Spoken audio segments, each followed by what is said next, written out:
পেয়ে আপনারা আসলে কেমন শূন্যতা অনুভব করছেন? এই অপূরণীয় ক্ষতিটাকে আপনারা কিভাবে সামলাবেন? আমার না এখনো মনেই হয় না যে আমার মনে হয় উনি হসপিটালে আছে, উনি বাসায় আছে, আগের মতো হয়তো কখনো শুনবো যে হসপিটালে যাবে আজকে, তার বাসায় যাবে। এই জায়গাগুলো আমি বুঝতে পারি না। আমার কাছে এখন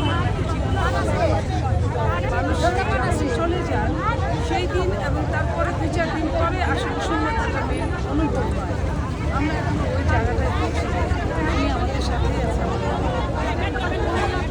তারপরে এই যে বিশেষ করে আপনারা যারা নারী নেত্রী আছেন তারা এখনকার যে কার্যক্রম সেগুলো কিভাবে পরিচালিত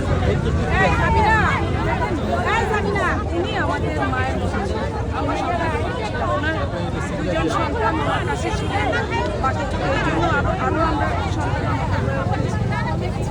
উনি একজন নারী হিসেবে ওনার কাছে যেতে পেরেছি।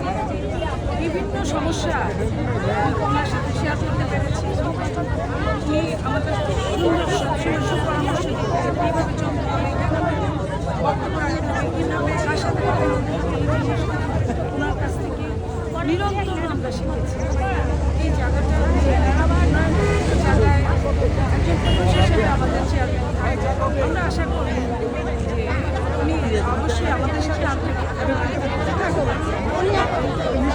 একজন নারী নেত্রীকে যেভাবে পেয়েছি, একজন মাকে যেভাবে গাছ খাচ্ছেন ওই জায়গাটা কখনোই হওয়ার কখনো কোনো সময় হয়তো কিছুদিন এলাকায় থাকবে, আসলে দেখে বললে বলি তো দেখি না এই যে বলাটা এই যে 10-12 দিন কেমন আসে না দেখি না এই বলাটা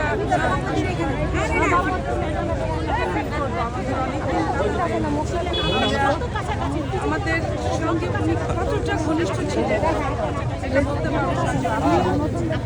ওনার সাথে আমরা অবরুদ্ধ ছিলাম সমাজের প্রতিটা মুহূর্তে প্রতিটা বেলায় খাওয়ার আগে ওরা খেয়েছে, ওরা রাতে ঘুমাবে এই সময় আপনি বলেছেন যে আমরা গোছানো ছিলাম। ওনার ওইখানে যে কাঙ্গালদের জন্য যে কম্বলগুলো রাখি বরিষ্ঠদের জন্য সেই কম্বল দিয়ে আমরা ঘুরিয়েছি ফ্লোরে। উনি খবর নিয়েছেন ওদের কি ঘুমানোর মতো আমরা বলেছি ম্যাডাম সমস্যা নেই ফ্লোরে আমরা একটা কম্বল দিচ্ছি, একটা কম্বল গায়ে দেবো, একটা কম্বল বালিশ হিসেবে এক ঘন্টা কম্বল ছিল যেগুলো আমাদের কাছে এই যে ওনার খবর নেওয়া যে তোমাদের পরের দিন আবার তোমাদের সমস্যা হচ্ছে কিনা, সমস্যা হলে আমি দেখি ব্যবস্থা করে দিয়ে তোমরা চলে যাবে কিনা, এই যে প্রতিটা মুহূর্তে আমাদের পাশে থেকেছে।